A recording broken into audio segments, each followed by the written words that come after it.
मैं आपका यूट्यूब जब चेक कर रही थी तो उसमें आपका एक वीडियो क्या वो शॉर्ट्स में मैंने देखा, जिसमें आप ये बता रही हैं कि अगर कोई भी दुखी हो तो बस वो ये सुन भर ले तो उसको राहत मिलेगी। लेकिन वो बड़ा छोटा सा था देवी जी, अच्छा। क्योंकि वो शॉर्ट्स था तो वो तो ख़त्म हो गया 30 सेकेंड में, और मेरा मन था वो और सुनने का, क्योंकि ज़्यादातर मेरा व्यूवर जो अभी आपको सुन रहा है वो होगा परेशान, ज़्यादातर लोग परेशान हैं।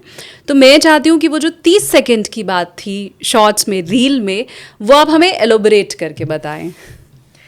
आई डोंट नो क्या एग्जैक्ट आप कौन सी वीडियो की बात कर रहे हो, बट अगर मैं समझ पा रही हूँ तो मुझे लगता है वो इसी चीज़ को लेकर के होगी कि आपके जीवन में भगवान ने क्या क्या दिया है।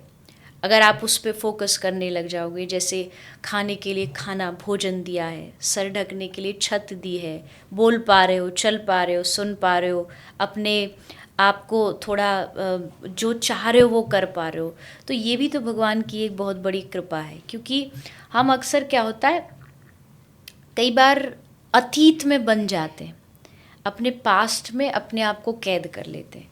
और मुझे लगता है कि अगर आप अपने अतीत को बस एक सबक समझ के आगे बढ़ोगे, क्योंकि वो सिर्फ एक सबक था, आपका जीवन नहीं था पूरा। उसने आपको एक सीख दी, कुछ चीज़ सिखाई, कुछ बताया, उसके बाद उसने आपको आगे फोर्स किया, अब आगे बढ़ो, अब आगे सीखो। पर हम क्या करते हैं कि हमारा पास्ट प्रेजेंट को ख़राब करता है, और प्रेजेंट भी इतना अच्छा नहीं करते कि वो फिर फ्यूचर को ख़राब करता है। तो हमारे तीनों जीवन के जो समय हैं वो कहीं ना कहीं गलतियों में निकल जाते हैं। तो उससे अच्छा है कि आपको जो भगवान के द्वारा मिला है, जो दिया गया है, जो लाखों से अच्छा है। क्योंकि अगर आप सब कुछ पाना चाहो तो वो तो असंभव है। इस संसार में पूरा तो किसी को नहीं मिला, संसार जब भी मिला आधा मिला। हाँ, पूरा एक ही चीज़ में मिल सकता है। आपने कबीरदास जी का जिक्र किया, कहत कबीर में पूरा पाया।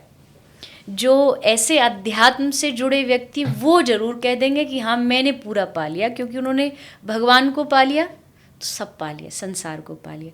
बाकी संसार जब भी मिला है, जिसको भी मिला, आधा अधूरा मिला है। कहीं कुछ चीज़ें रही हैं, कहीं कुछ मिली हैं, कहीं कुछ छूटी हैं। और किसी ने कहा ना कि यहाँ सबके पास कुछ ना कुछ कमी है, आसमां के पास भी कहाँ अपनी ज़मीन है, वो भी खाली है। आसमान के पास भी सब कुछ है लेकिन ज़मीन अपनी नहीं है। तो इसलिए ये सब चीज़ों को हमको ओवरऑल दिमाग में रखना पड़ेगा।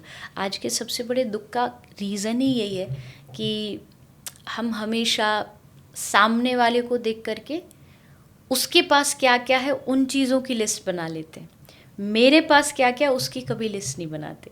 अगर उसकी लिस्ट बनाते तो हम लाखों से अच्छे बन सकते थे, लाखों से ज़्यादा खुश रह सकते थे। तो ये चीज़ें अगर हम थोड़ा शुरू करते, डेली हैबिट, मुझे याद है कुछ समय मैंने करी थी, वो अलग बात है, मेरा टाइम का थोड़ा इशू, पर मुझे किसी करीबी ने ये पहली बार सिखाया था कि डायरी मेंटेन करो और उसमें लिखो एटीट्यूड ऑफ ग्रेटिट्यूड, कि हर रोज़ अपनी 10 हैबिट्स लिखो, 10 चीज़ें लिखो जो आज आपको, जिसके लिए आप थैंकफुल हो भगवान के लिए। चाहे वो बेसिक नीड्स हो सकती हैं, कुछ अच्छा मिल गया आपको, उन चीज़ों की लिस्ट बनाओ। तो उससे क्या होता है, आपको अच्छा देखने की आदत पड़ जाती है। सबसे बड़ा दुख का कारण ये है कि हमें अच्छा देखने की आदत ही नहीं है, हमें अच्छे में भी बुरा देखने की आदत है। अगर भगवान अच्छा दे भी देते तो उसमें हम कहीं ना कहीं कमी ढूंढ करके निकाल। जैसे मक्खी होती है ना, वो शरीर जहाँ अच्छा वहाँ नहीं बैठेगी, पर जहाँ जरा सा कोई चोट लगी होगी, कोई दाग होगा, कोई खुजली होगी, वहीं जा कर के बैठेगी। तो वही हम इंसानों का नेचर बन गया है कि भगवान ने 1000 अच्छी चीज़ दी है, तो उस पर ध्यान न जाके एक कोई गलती दे दी, एक कोई गलत चीज़ दे दी, उसी को हम बार बार पिंच करते रहते और अपने आप को दुखी करते रहते। तो मुझे लगता है कि उस वीडियो के माध्यम से जो बताने की कोशिश की गई वो यही थी कि अपना जीवन, अपना जो परिवार, अपना जो संसार, जो शरीर भगवान ने दिया है, उसकी वैल्यू समझें और उसको अप्रिशिएट करें हर रोज़। अभी तक अगर नहीं किया तो आज से करना शुरू कर दो। देवी जी की बात अगर यहाँ तक सुनी है तो अब आगे उसका पालन भी करना ज़रूरी है। आपके जीवन में भी ज़रूर कभी कोई परेशानी, कोई कठिनाई कभी आई होगी, तो आप उससे पार कैसे पाती हैं? कोई नाम जप करती हैं, मतलब मैं कोई ऐसा उपाय लेना चाह रही हूँ आपसे, कोई ऐसा सूत्र मुझे मिल जाए कि मैं जब भी कभी मुश्किल हालात में रहूँ तो वो मुझे उबार ले। देखो, सबसे ज़्यादा ज़रूरी नाम जाप, भगवान का नाम जाप। कोई भी आप एक मंत्र लीजिए जिसमें आपको भरोसा है, आप उस मंत्र को ज़रूर जाप करिए।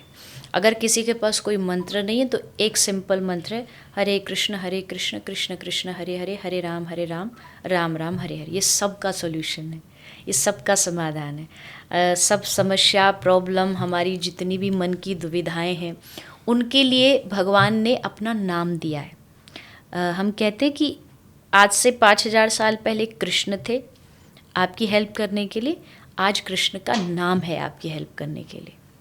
तो उस कृष्ण नाम को आप अपने जीवन में जोड़ लीजिए। आप कभी इवन नॉट जस्ट परेशानी, भगवान ने कहा है कि मुझे दुख में याद करने का हक भी उसी को जिसने मुझे सुख में भी याद किया होगा। अगर आप सुख में भूले बैठे और दुख में आप पहुंच जाते हो, हे भगवान मुझे बचा लो, हे भगवान मुझे बचा लो, क्योंकि दुख में ही तो भगवान सबसे ज़्यादा याद आते हैं। हाँ। एक लाइन कहीं मैंने पढ़ी थी कि पूरा जीवन और खासकर आज की जनरेशन भगवान से ही कहती रहती है, please God don't tell me what to do, मुझे ना बताओ मुझे क्या करना। और जब परेशानी आएगी तो वो यही लाइन बोलेगी, please God tell me what to do, क्या करूँ मैं जीवन में जो मुझे रास्ता मिले। तो ये भगवान कहते कि तू दुख में मैं तेरा साथ दूंगा, पर तू सुख में भी मुझे याद रखना, उस समय भी मुझे भूलना नहीं जब तुझे सब कुछ मिल रहा हो। तो दुख में भगवान का नाम साथ देता है।